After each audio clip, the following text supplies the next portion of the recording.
Good morning, everybody. Thank you very much for Dr. Basleb to organizing and chairing the brief session. And with this, we'll move on to our next session, going to be a live transmission from King Fahad Medical City in Saudi Arabia. So it's my pleasure and honor to invite my dear panelist, Professor Antonio Colombo, Dr. Adil Tash, Dr. Faisal Goufi, Dr. Mohammed Rataibi, and Dr. Rida Abul Ata.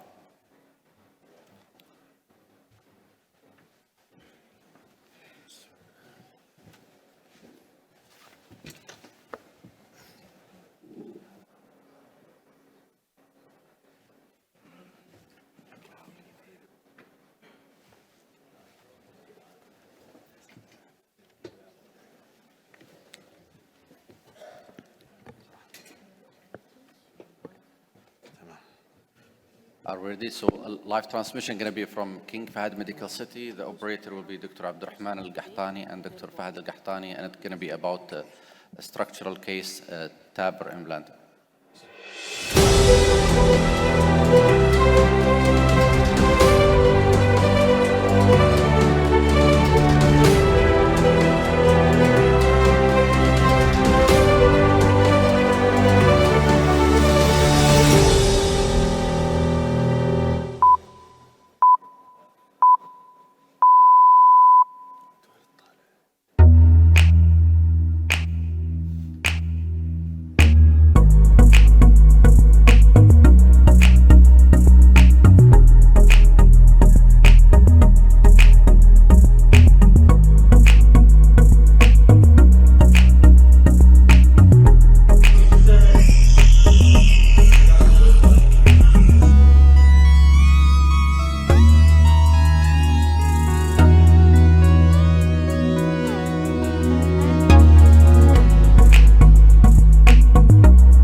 Good morning, Abdurrahman. Doctor. Good morning, Fahad. We can see you and hear you very well.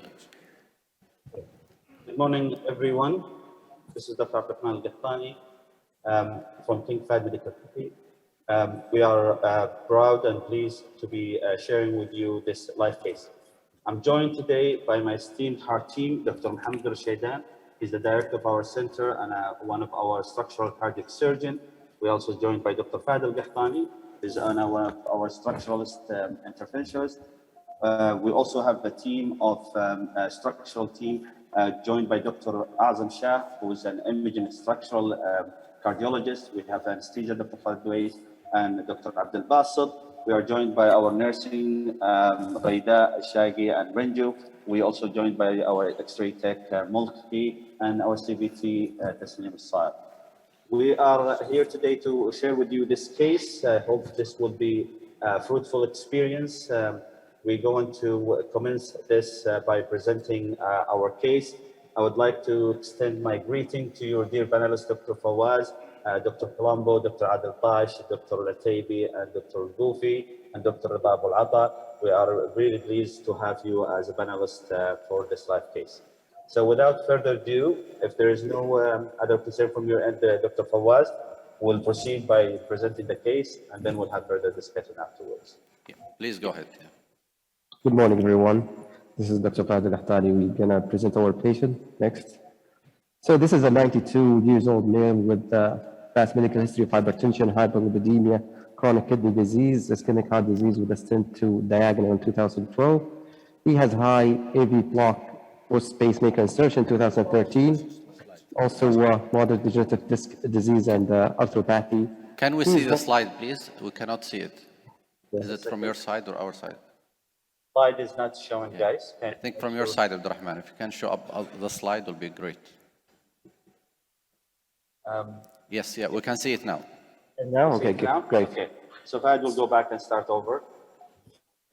So just to go over the case again, 92 years old with a history of hypertension, hyperlipidemia. It's disappeared again, so just do whatever you did 1 minute ago. We can see the slide again. Just make sure connection, guys. Leave it. Yes. Okay. Okay, you see it? Okay. It's clear, you see it now? We can see it now, yes. Yeah. Okay.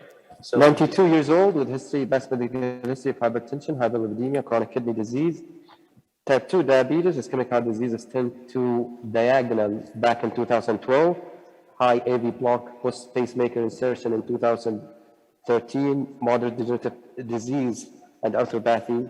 He's following with us in our clinic with known moderate aortic stenosis and New York Heart Association class 1 with shortness of breath.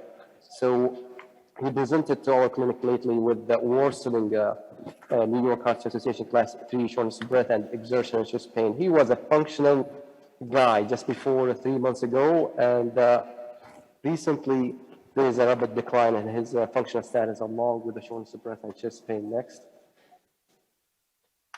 The surgical risk STS score of 4 put him at moderate risk. There's aortic arch calcification. He's frail with the score of +3. He was discussing our structural meeting, heart team discussion, and patient decline for AVR. So with us, our surgeon, Dr. Mohammed Al-Shaydar, what do you think from the surgical standpoint? So from surgical standpoint, as you present, this is a 92 years old. He had a moderate risk by STS Chrome score. And as we do here regularly, this patient seen by surgical field before and then discussed by heart team. So this case was actually, if you look into the guidelines, he's more than 8 years old with moderate risk. So this patient will be served better by Fahad. Great. If you allow us, just we'll pause for 1 minute to see the comment from dear panelists. So, Prof. Colombo, what do you think about the case itself? But there is no question that this is a typical case for transcatheter aortic valve implantation. The pacemaker is already inserted by prior reasons.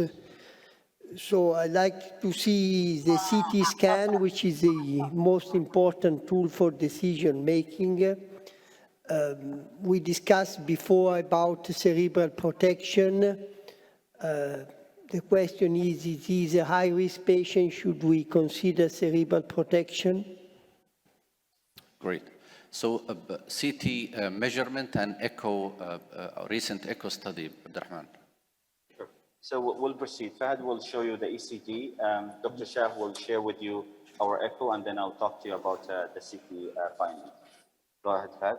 So his EKG showed left bundle branch block and MV hypertrophy. Next, we'll go over his echo with our imaging Dr. Adam Shah. Next. So Dr. Shah is one of our structural imaging echocardiographer. He scrubs with us in most of our structural procedure. So he will just give you a brief on the echo findings that we see. Dr. Shah, go ahead. Okay. So you can see here in parasternal long axis view, the valve looks, degenerative. There is restricted opening. You can see maybe not very clearly, but patient has significant left ventricular hypertrophy. LV cavity is a bit smaller in size. You can see flow acceleration across the aortic valve. There is probably mild aortic regurgitation as well. You can see short axis. The valve is degenerative. You can see some flow acceleration and then same mild aortic regurgitation in the short axis of aortic valve. Next. You can see here, this is the 5-chamber view. You can see this severely restricted opening, and there is significant flow acceleration across the valve, and there is mild aortic regurgitation as well. You can appreciate also here, there is some proximal septal hypertrophy as well. Next. So another view showing the same significant flow acceleration. Next. So you can see here, the mean gradient is around 30. So, but the shape of the jet, the acceleration time in the DVI was suggestive of, significant stenosis. And by the continuity equation, the area was 0.7 centimeters square. The index stroke volume was 30 ml per meter square. So these findings were, suggestive of paradoxical severe low flow, low gradient aortic stenosis. That's it. These are just summary of the finding. The patient has smaller LV, ejection fraction is preserved. Patient has severe low flow, low gradient aortic stenosis, and the area was 0.7 centimeters square. So as you can see from the echo is a normal LV function. There is a severe low flow, low gradient, it's a paradoxical severe aortic stenosis. The index stroke volume is a 30 ml per meter square. There is also moderate LVH and mild to moderate AI. We'll move next to the angiogram. No, not this one. The screen, please. Yes. Here's the coronary angiogram here next. This is from right radial, was very tortuous radial and non-selective imaging of the right, show mild non-obstructive disease in the right. Go next. Left system, you can see the stent in the diagonal branch with mild instance stenosis, proximal mid-distal AD with mild disease. Next. He has a very short left main, left side with mild diffuse disease. Next. So now we come into this. So we've seen that he has severe paradoxical low flow, low gradient aortic stenosis. We know that his angiogram does not have any significant obstructive coronary disease. The stent in the diagonal is quite patent. And when we move to the CT, you can see the numbers from there. The CT is basically showing that the area of the annulus, the perimeters, is almost at 69. The LVOT is not different in size. The size of the sinuses and the height of the sinuses are all within normal limits. And also when we look at the coronary height is good. It's about 14 for the RCA and 12 for the left main. Next. With regard to the peripheral axis, both on the right and the left, it's a reasonable size. It's above 6 millimeters. So we have no concerns with regard to the axis in terms of stenosis or calcification. Next. Those are just the picture. This is the annulus. As you can see, the annulus and the perimeter is 69.2. Next. This is the coronary. This is the sinus valsalva size. It's more than 27, and you can see the degree of calcification. Next. This is the STJ. There's a speckle of calcium with the STJ, but the size is appropriate. Next. And here, this is a volume rendering of calcium. So this is a contrast-enhanced study. So the calculation of the calcium score on this is not always accurate. But what we see here is a calcium of 400. In reality, if you do non-enhanced or non-contrast study, you will have a higher GAT2 score or calcium score in those patients. Next. The coronary height, we've already talked about. Both of them are clear of any risk of obstruction. Next. And you could see the aortic calcification and the aortic arch and multiple area of calcification there. Next. And it's an acute angle, so no risk of horizontal aorta. Next. And this is basically showing you the peripheral axis. And you could see there is no significant tortuosity. There is no risk of stenosis. And we are happy with this vascular axis. So next. That's it. So in this regard, we have this elderly gentleman, 92, multiple comorbidity, previous coronary artery disease, but recently checked no significant obstructive coronary artery disease, who's known to have moderate aortic stenosis, has been followed for years in our clinic. The gradient has not changed significantly over the years. But over the last 3 months, suddenly he's having class 3 shortness of breath, he's having exertional chest pain, and he's quite symptomatic with that. So this patient was discussed among our heart team, our surgeon, the whole team, and it was agreed that he's best served in this situation with TAVR or TAVI. This patient is, by definition, is a severe low flow, low gradient paradoxical aortic stenosis. That's our case, and we will show you where we're at. Unless you guys have a question and you want to add. Great presentation, Abdurrahman. Just give us 1 minute. We'll go to our dear panelist here, then we'll come back to you to show us what you did already. So, Dr. Faisal Goufi, 92, multiple comorbidity, already have a pacemaker, moderate AS, become more symptomatic than paradoxical AS. The calcium level is not that huge. So, in the form of a paradoxical AS, what's your take on that? Great case, Abdurrahman and your team. This is actually a diagnostic dilemma we face. A third of our patients in some registries have what we call the low flow AS. In this situation, you have the paradoxical low flow where you have normal ejection fraction, but the stroke volume definitely support that. Calcium score is definitely an important tool, and we have to rely on it. But we have also the questions. The derivation of the calcium score are mainly driven from Western society population. And within our region, we do not know how the calcium score translates into severity. You have a patient with symptoms, echo clearly supportive of aortic stenosis. I think you might rely in a different patient in more testing, but in this case, I think you have the echo and you have the symptoms, you have no other explanation. Very recent case for consideration of a transcatheter aortic valve. Great. Dr. Mohammed Atib, is low calcium dictate which type of device, and you lean toward a specific one, or that doesn't make any difference? In fact, it does, but it depends on the amount of calcium and the extent of calcium. Probably you need to consider, this is related to whether you need to predilate or no, and then the device which you need to choose is probably, the calcium might give you an idea where to go. But in this case, I think it's straightforward, a case in relation to the type of valve. The guy is old, coronaries are fine, and he already has a pacemaker and no much of calcium. So I think it's a straightforward, self-expandable valve. Great. Prof. Colombo just already mentioned the pre-dilatation. So do you have any cutoff or any indication for pre-dilatation? Is the calcium one of them? The pre-dilatation, I think if you use a self-expandable valve, the pre-dilatation is not a must, especially if you use a Medtronic valve. If you use accurate, maybe the pre-dilatation is more necessary, like also with Navitor. With a balloon expandable valve, we tend to use pre-dilatation only if it's really necessary. Sometimes you may use pre-dilatation to adequate size a valve if you have some uncertainty about the quality of the CT scan. In this case, I think you selected a self-expanding valve. In my view, you can also use a balloon expandable valve.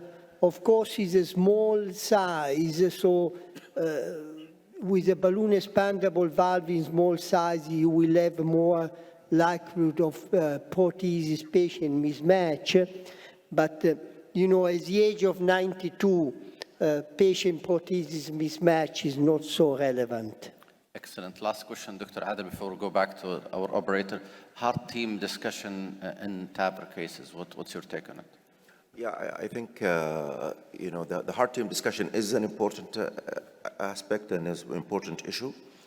But I think in these cases, you know, any patient above the age of 75 is a TAVI until proven otherwise. So that makes it easier. Now the guidelines really make it easier for us as surgeons to accept that these patients do better.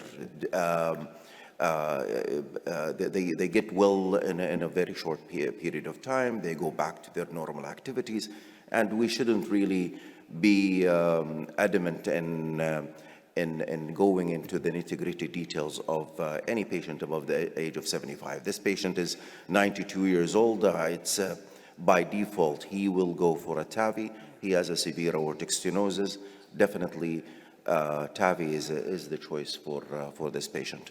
Excellent. Thank you very much. Back to you, Abdurrahman and Fahad. So just tell us access and what's your plan with this case. So, Ahmed, you hear them? No, Abdurrahman is, I think, I have technical issues. problem. But But what's the question? What was the question? I'll talk about the access here. So, as you can see here on the angiogram, we actually access this using a micropuncture catheter. We use ultrasound-guided access. We access, and then we did, as you can see here. Can we see this image, please, on the screen? We should just to make sure that we are actually above the bifurcation and in a good spot. And after we confirm that we are in a good position, we go up and check our case. So next slide. Back check this. Yeah, we couldn't hear that very well, so I will go over it. So we having the large bore axis on the right, one pair closed, and we have peripheral angiogram of the right femoral artery.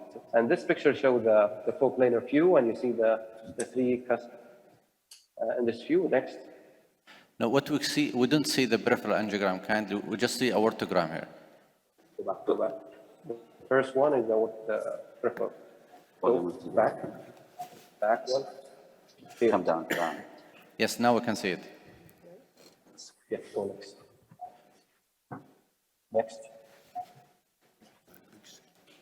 This is coplanar view, and next one. Can we book it in the big screen because it's the static image in the big screen? The audiovisual in King Fahad Medical City, put in the big screen. Can you look at that screen? The one below, not the top one, the one below. Look at the big screen. Yes.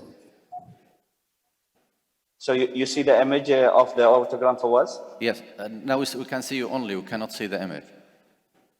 Okay. Divide the screen kindly. Yes. Yeah, map the control. Okay, They so need to show the image. They're not seeing it at the conference. Yes, two view. One looking at us, and the other one on the screen. Always give us a feedback if you see it, okay? we see only one screen that involve aortogram. If you kindly people there divide the screen to two, we can see you as an operator and we can see the peripheral and aortogram. And your voice is here. No, we don't need the Zoom. And we can hear your voice, Abdurrahman, more clearer. Okay, good. So guide us for us because I'm not sure what you see. We don't see the screen that you see. But so far, we have obtained access, we have crossed, and we just need to deliver our Convida wire and then proceed with the case. So we don't see what you see, so I'm not sure where are you at right now. So what would your plan with the access? You already have, we saw a micropuncture and obviously going with percutaneous. What's your plan with the closure device as ahead of time? Then you take us with the next step.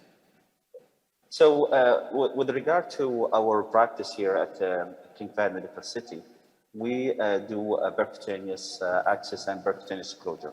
We elect most of the time to do a single probe technique where we deploy one probe as in this case, and the closure at the end. If we need to do another probe we add it at the end. If we need to do an angioseal, for example, 8 range, we could do that. Most of our cases, I would say 98% of our cases, we still have a very good success and results with a single probe in those patients. Okay. Are we good to, so they showed you the aortogram for us. Did you see guys aortogram or not? Yeah, we can see the aortogram. Okay, so this is, just go back. This is the 2 cusp, go back to 3 cusp. So this is our 3 cusp view. You could appreciate that it's almost a very good angle and that we're using here. It's shallow LAO with a slight cranial. And basically, as you can see, we have 3 cusps, and in those patients, we also prefer normally to do a cusp overlap, which is the next view. Next, please. So the cusp overlap, we will do it just because you want to deploy your valve not too deep in the LVOT because of the risk of pacemaker. This patient, it's not a risk, to be honest, because it's already, the patient has a pacemaker. So you would say that a cusp overlap, it does not really help you much here. But again, you know, not having the valve deep in the LV is a good thing. So we will deploy using both the 3 cusp and the cusp overlap. Especially the cusp overlap takes away your parallax in those situations. We're going to go ahead and we're going to cross with the Convida wire. Okay. Ario, please.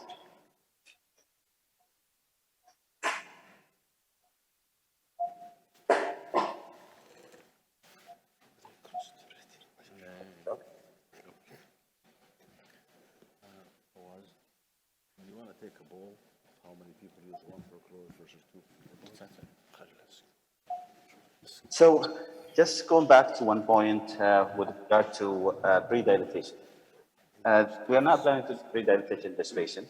The valve area is 0.7, so we didn't have any difficulty. The calcium score is not significant to the degree that we think that pre-dilatation is mandatory. There is no commissural fusion in this patient, so the risk of functional bicuspid and the risk of under expansion of the valve is lower in this patient. So we're not planning to do any pre-dilatation in this patient. Any comment from your end, Fawaz? Yeah, so you already plan to go percutaneous, you already plan to close it with the possible one ProGlide or two, and you cross and plan for go with the self-expandable valve, maybe Evolute Pro Plus, and with using cusp overlap, although you are not afraid that much of heart block because the patient already have a pacemaker and no need for pre-dilatation. That's your plan. And I think I can see the agreement for my dear panelists. Anyone from the panelists have any different opinion? I agree that there is no need to pre-dilate. There is not a severe stenosis, is moderate. So, Abdurrahman, nice plan, but I would suggest to pre-dilate, and the reason is the CT showed us there is asymmetry of the calcium. There is no much of calcium, but if you there is a quite clear asymmetry, and that's for me as a concern, but because this is one point. So asymmetry of calcium. The reassuring point, if you don't want to pre-dilate, is don't really be obsessed about the height of the landing zone, because there is already a pacemaker. So I would suggest if you don't pre-dilate, you target 5 millimeter landing zone. But I would suggest pre-dilatation because of the asymmetry of the calcium. Let's ask our audience here, who will go for pre-dilatation? Who will do it without pre-dilatation? So we have almost a majority here will go for no pre-dilatation, although we'll, personally, I just go with any advice from Dr. Atebe blindly, but at this time, no. Dr. Atebe, with his experience, always shed good light on a different aspect. So we're going to proceed. Dr. Fahad and Mohammed Shidan will be deploying the valve. I will be communicating with you the step of the procedure. So as you can see with the cross-with the wire, we initially, hopefully we can show you later, but when we crossed with the pigtail, we had a gradient, peak-to-peak gradient of 36 millimeter mercury. And that's along the line of this patient, actually more of a severe ring. We are using 26 Evolute Pro Plus. So this is different from the Evolute Pro, that the delivery system itself is 14 French, not 16 French. So that's a good thing because a smaller profile delivery system. And we will basically, once we cross, we will try to aim to ensure commissural alignment. Commissural alignment can be ensured by basically making sure the delivery system, the port is at 3 o'clock and the hat is facing the greater curvature. We'll try to simulate that for you during this case, and hopefully we can together achieve a very good result for this patient. Okay. Okay, so we're going to proceed so we can change the device.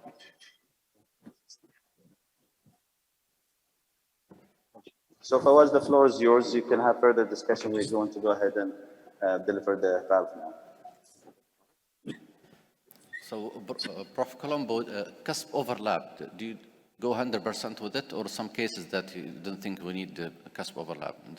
But I think cusp overlap is mainly needed to keep a high implantation depth. In this particular case with a patient who already has a pacemaker is not so fundamental. Nevertheless, I think high implantation depth is appropriate in general. You have to be balanced, not to be too high, because you may compromise your ability to post-dilate, because if the valve is too high, then you take some risk. when you post-dilate, the valve may migrate. So I think in this case, I will be high, but not, I don't think there is such a need to be particularly high. Great. So you already crossed Abdurrahman? So we're just crossed right now.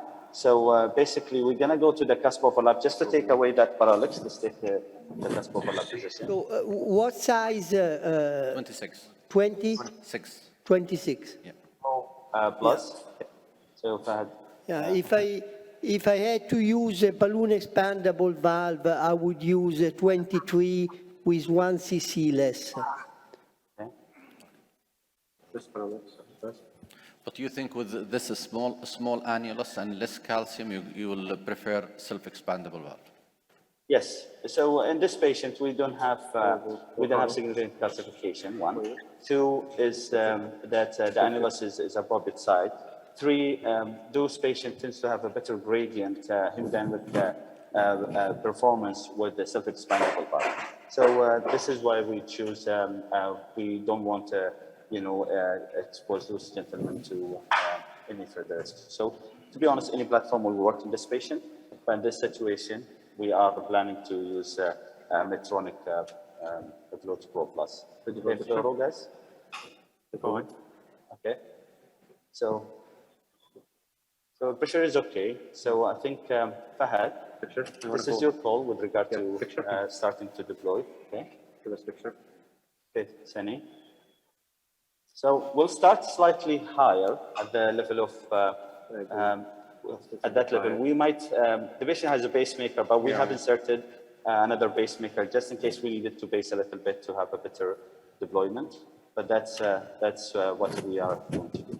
That was pool 17. We're going to base at 120. Fahad, when you're ready.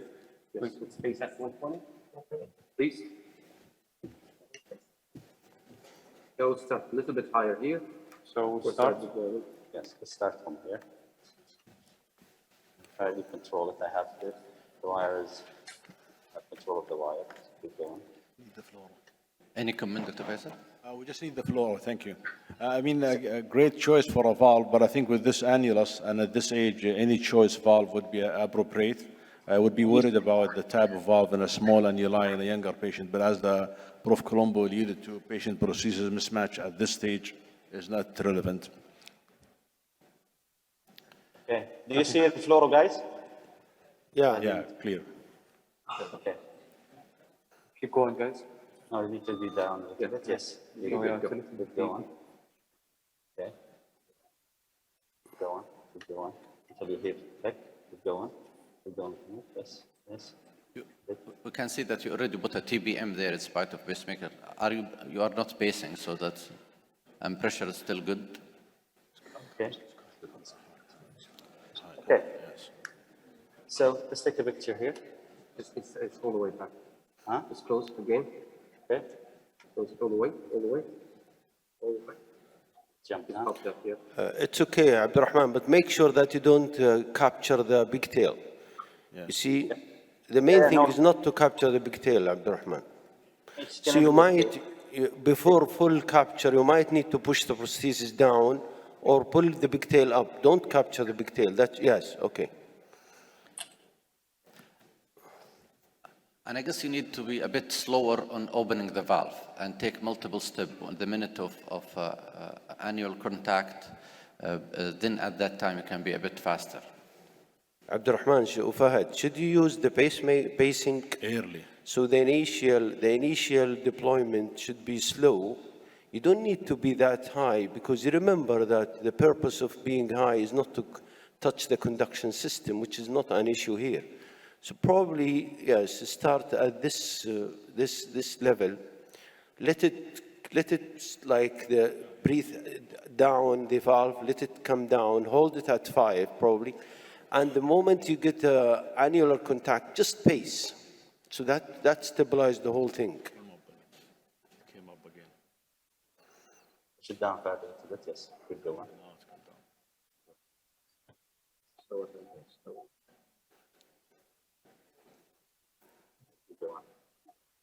Keep going. You need to push it a bit down. That's okay.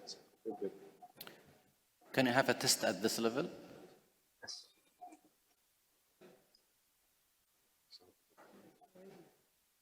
The pigtail is a little bit higher than you, Yeah, you need to push your pigtail. a little bit more. Let's make contact. Go. Let's make contact. Open it.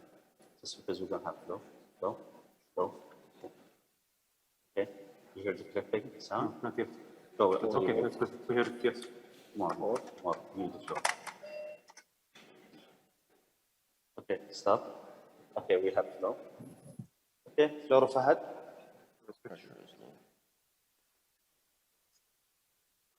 Okay, so the pressure is coming back. Pacing, stop pacing, please. I think it looks okay. Yes. So let's go to the LEO, please.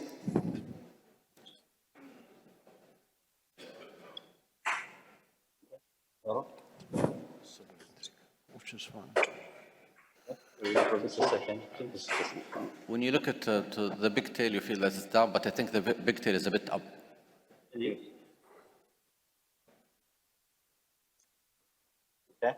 So it's one diamond on the left cusp, which I'm actually happy with. I'm not worried about that. And I think given this position, I don't think this is a very bad position. I would take this position normally. What do you guys think? I personally think it's a good position. So, Dr. Tabio, what do you think? For me, I'm not sure how low. You see, if it is one cell on the left, this means it's really low when it comes to the non-coronary. So it's your call, but I would guess that probably you could do better, much better. 5 is my target. If there is no AI and you are happy about the commissural alignment, because what matters in the future for this patient is to entertain the coronaries rather than the conduction. If you are happy, it's your call, but I think it's already good. But I still believe that you can get better position. I think for this 90-year-old guy, you achieve an excellent position. I think I will, if you are happy, I don't see a significant paravalvular leak. You might do another injection, but I think I'm very happy with this position. Prof. Colombo, do you like that? I think it's a good position. I think it also have to take into account that the more manipulations you do, the more risk of stroke. So I think it's a reasonable compromise. Dr. Adel? I think the position is excellent. No more manipulation. That decreases the risk of stroke. And we're not worried here about conduction, so they should go ahead and deploy. Quick comment, Wael, on the position.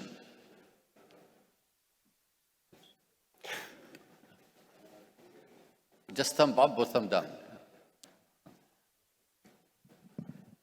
It was just for the sake of time. So all our panelists think that it's a good position, and if you are happy with from your side, Abdurrahman, I think we'll accept it. So when you go to the LAO caudal, you have to remove the parallax before you decide for the depth. Like the view you just showed to us, there is a significant parallax. Anyway, in this age and with this patient, we will be very happy with this depth. Be careful the wire. Don't worry about the wire. We handle it. You didn't wait for the vote, Abdurrahman. Well, I think just one thing important. We run out of time. I want to show you the closure device or single device so we can get to it. So let's take the pigtail and insert it. So give us a while. So we have deployed. We're just going to take the pigtail out, wire please.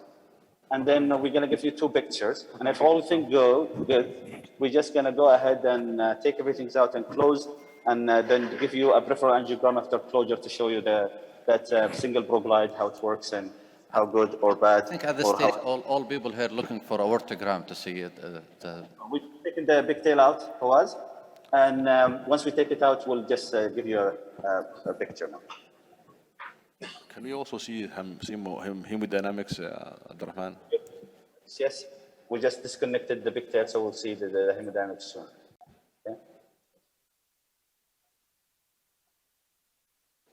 Okay.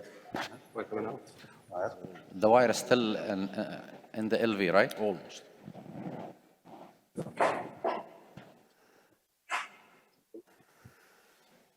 The wire. And the wire inside. So Fahad, let's take a picture of.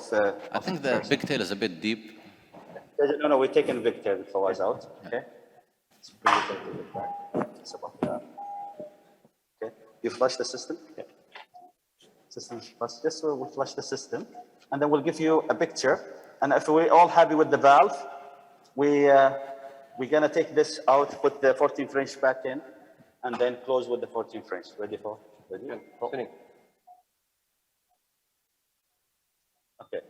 So this No, could be just. the problem to doing the aortogram with the wire across is that you may induce regurgitation by the wire. Absolutely. We prefer to change and put the pigtail, which is softer, and of course you have to remove the valve and you have to put a dilator, a sheet or something. So this is a compromise. Recently, we start to adopt a habit that we just pull the wire inside the system and just take the system completely out. What do you think about this, Dr. Atabi? Yeah, I think when it comes to AI with the stiff wire in, two mechanisms, either the wire itself maybe preventing the coaptation of the leaflets. So one useful technique is to pull and push the wire so that just remove it from the leaflet. Or if you are happy before the final deployment, you just put the pigtail over the wire, take the wire out, it's more soft on the leaflets and you can assess it. Yeah. I would like, with self-expanding valve, I would like to wait, don't judge, you see. When you pass the pigtail into the LV, get the AI index, get the LVEDP. If the LVEDP didn't rise and the AI index is favorable, you know that there is no significant AI. So you shouldn't really be worried about angiogram and all this stuff. I think with the stiff wire, the message has to be always be careful, take it to the pigtail. Take it to the pigtail. So all people here think that the wire should be taken out before we have a final assessment. And I think it's always easy to come to cross again. And we always like to take the aortogram in the RAO projection. When I was a fellow, we never allowed to take an aortogram in the LAO because you have the heart on top of the spine. But nowadays, I see everybody takes aortogram in the LAO. This is true because the LAO probably is a single chamber representative when it comes to the echo. So the LAO doesn't really prolong the LVET like RAO and show you the real three-chamber view. Back to you, Abdurrahman and Fahad. So tell us what you are trying to do. Basically, go Fahad, push your pigtail inside. So we took the system out and we just put a delivery sheet inside, just a 14 French sheet. And we just exchange it now to a pigtail. We have a pigtail across the valve. We're going to do hemodynamic. The LVEDP, as you can see on the monitor, is so the start pressure is not very low. So we're really not that concerned. But we're going to give you simultaneous hemodynamics, and we could look at that together, and then we can assess, and then we'll take a picture after that with an aortogram. You want to flush? Yeah, flush the system together.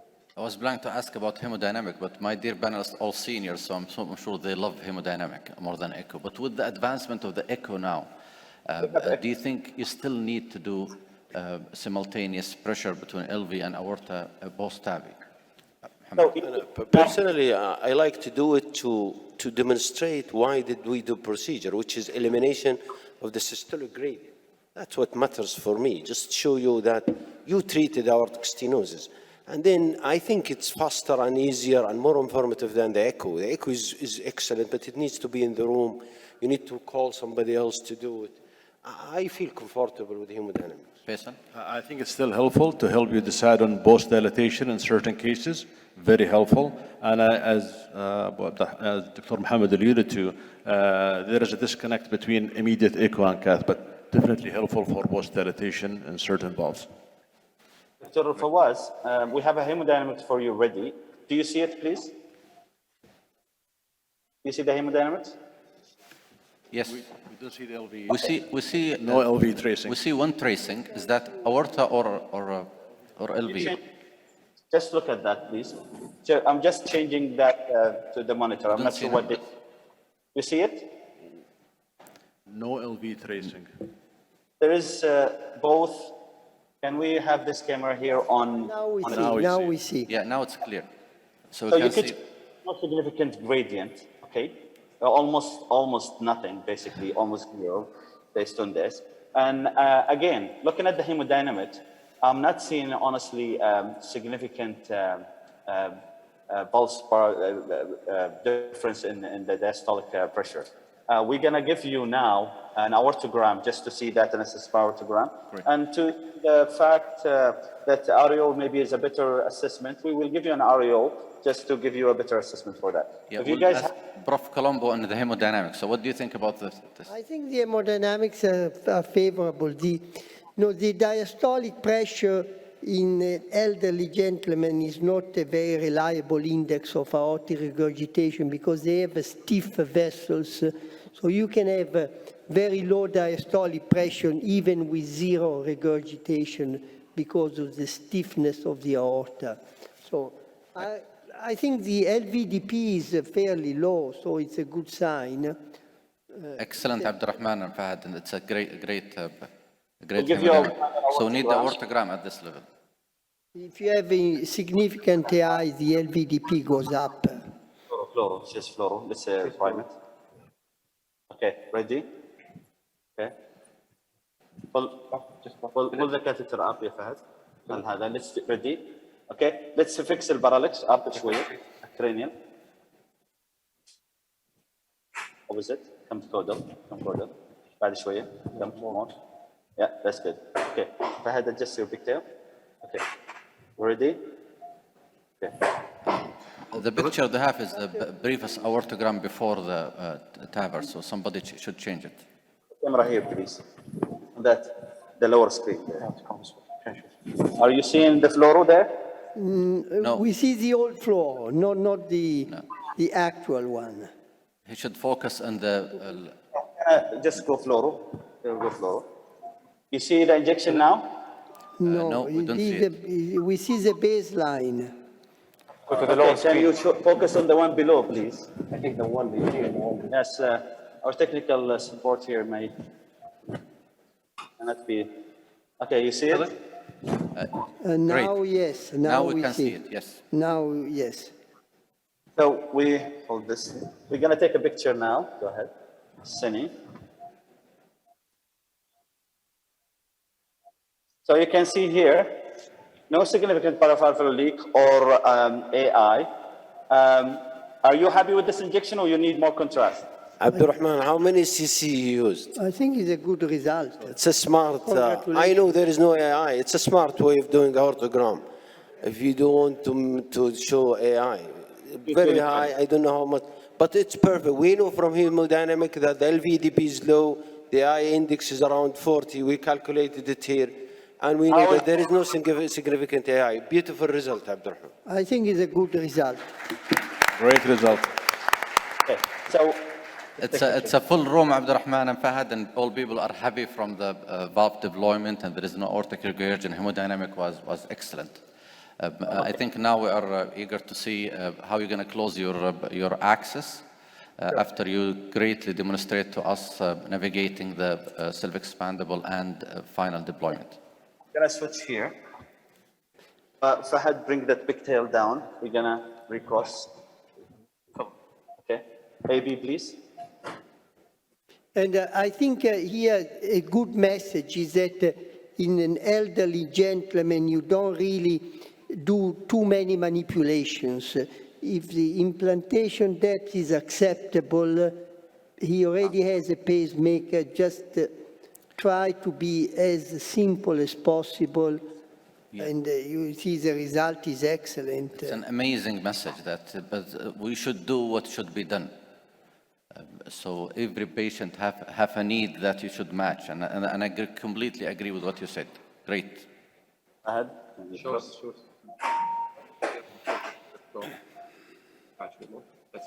Can you cross or you need a JR? Okay. So what's your closure device, Abdurrahman? What you are planning to do? Right, 6 French Proglide. Okay. 6 French, 1 Proglide. Proglide, single Proglide. So I'm gonna go here and close. Let's get the JR. Let's get flush, please. Flush, please. table down. Okay. So while I'm working on it, anyone of our dear panelists, what's your opinion about the best way of doing a percutaneous? Is there have a specific closure device? We have a lot in the market. So maybe just by quick. Well, I think from my side, I feel very comfortable with two proglides, you see. And the main thing is to control bleeding. It's not an issue, probably particularly at the age of 90, it's not an issue of late result of closure devices, whether they will cause stenosis or no. And the average size of the right femoral is 7.8, so it's quite big. So the main thing is to control bleeding. The technique could be two proglides, could be MANTA, could be one proglide and NG seal, surgical cut down, it depends. But from our experiences, we are happy with two proglides. Okay, Faisal. I think from changing experience, we are dealing with a bit of a smaller arteries in our region. So I personally changed to one proglide, and I think 95% of the time we get hemostasis with one proglide, and in some cases we have to add an angioseal. Prof. Colombo, I use two proglides. You have to be in very calcific vessels, you have to be careful. Try to puncture the vessel not in a calcific spot, but if you cannot avoid that, maybe the MANTA, when it's very calcific, may be superior. But again, you cannot use MANTA 5 times a year, and then you don't have a sufficient learning curve. Dr. Adel, cut down cases, cases that you think it should have a cut down? Yeah, you know, interventional cardiologists are getting better and better in using these devices, closure devices. And I think if in selected patients we need a mini cut down, not a very big cut down, just a mini cut down, that's well and good. But I definitely think that the closure devices are improving, getting better. The second versions and third versions are even easier to use and more reliable. I would go with a closure device, of course. Great. Back to you, Abdurrahman. So Fawaz, I hope you can see it, camera there. Can you focus here? Can you see the axis? Yes, we can see it. So you could see just a little bit of oozing. So this we control it with just compression, a little bit of compression. And I'm going to show you now, this is a single proglide only, and I'm going to show you now the peripheral angiogram with this, okay? So, you ready? Just show us when you're ready, okay? Okay, Fahad. Okay, you ready? Go. Okay. So what we see there, okay, there is a possibility that there is a thrombus there. Maybe if the blood pressure tolerates, you might go down and inject some nitro. It might improve, but it looks like a thrombus. Yes. The flow down is good. So now this is a good things to discuss. So now you see this thrombus, not occlusive, right? And you still have a good flow. What would you do in this situation? Anticoagulate? Go try to aspirate it? Leave it alone? The vascular surgeon doesn't touch them actually. So now you say I would love to use one per close. I think this could be a dissection personally, but in this case, you basically, I would say a gentleman will avoid reversing. I usually reverse in almost all cases, but I think you need to wait and take another picture. Most of those cases, we usually, if you have a good distal pulses, we do not intervene. Prof. Colombo, But we still are old-fashioned. We leave a contralateral wire. And many of these, they resolve with a balloon inflation. You take a 7 or 8 millimeter balloon, 40 millimeter long, you keep it inflated for 1 minute, and so in this case, you will go ahead with the ballooning or just? I will do balloon because we still routinely put a wire across. Yeah. So with a wire across, it takes 2 minutes. Do you still have wire across, Abdurrahman? No, from the anterior grade, but we're going to cross from the contralateral. Anyway, it's not flow limiting. Flow limiting. And there is so no bleeding around it. Resolve it. We're going to just come closer and we'll try to cross contralateral and bring the wire down, and maybe we have a destination sheath in place. If we need to balloon it, we'll balloon it. I think over the years, what we have noticed in old people, they really do not feel it. Like you see them in the clinic subsequently, you hear the bruise, you send them for ultrasound, there is a stenosis, but you do not get the clinical claudication. As the prof mentioned, if you have a wire across already, you might dilate, but now crossing a dissection, you want to make sure also that you honestly have an indication for ballooning at this stage. I think it's the point is well taken if you already have a wire there, but if you don't have a wire there, maybe leaving it, it's a good idea. Who from the audience who will go back and put a wire and balloon it? And who will do nothing, just medical at this stage? So we're almost 50-50. Okay, sure. So it's your call, Abdurrahman. I think what we're going to be doing, we'll be crossing, we'll put a wire. We are anticoagulating the patient again.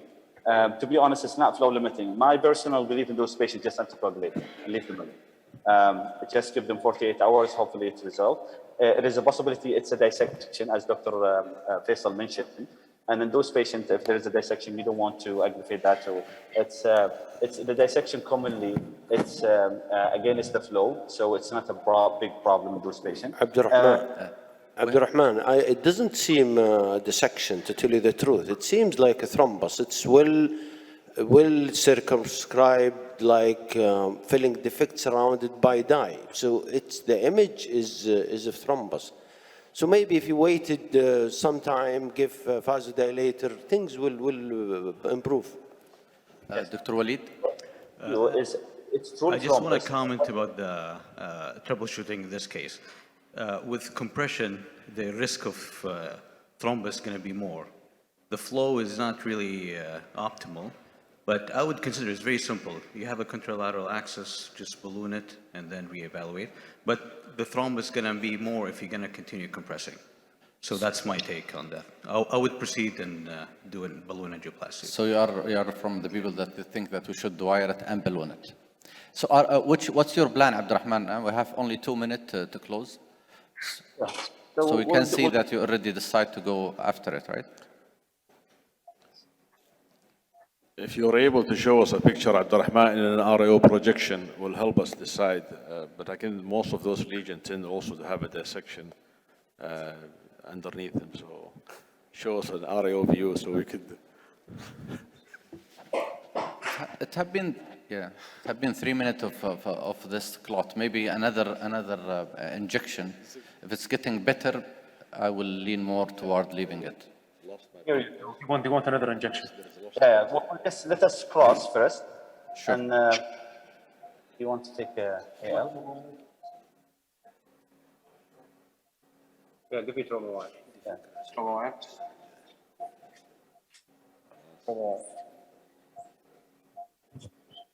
I think with the glide wire, it will go down because when that loop makes resistance. I like to use AL, I like to Lima catheter or JR to cross. I find them much easier. I've had choice, he's also a peripheral interventionist, so. Abdurrahman, we are short of time. We have to conclude here. And I think you did a great job on this. I think 92-year-old, multiple medical problem, pacemaker, came in with severe aortic stenosis, symptomatic. He needs help, and you already did it with your team perfectly well. We have a great discussion around a lot of topics, and you manipulate and actually show us how skillful you are and your team in King Fahad Medical City in a lot of aspect of TAVR. The final deployment is great, no paravalvular leak, and a gradient is almost zero. A minor problem in the peripheral access, and you are handling it. Any final comment from your side, Abdurrahman?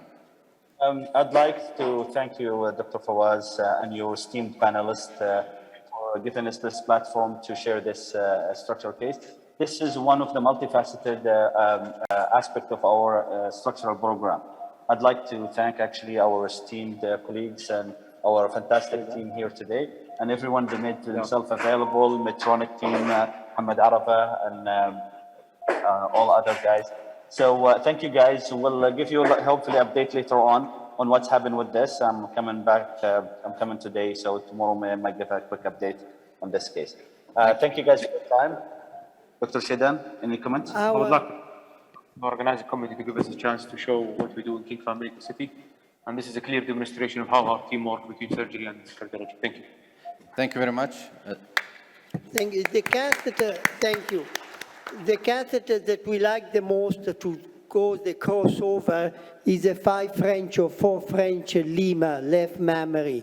It's really. I think that's what they succeed with it at the last It's really very flexible. Great. 4 French Lima. Thank you very much goes for- across. Thank you. Thank you very much for your all great session and great results. Thank you guys. Have a great day. Thank you. Thank you very much. Pleasure.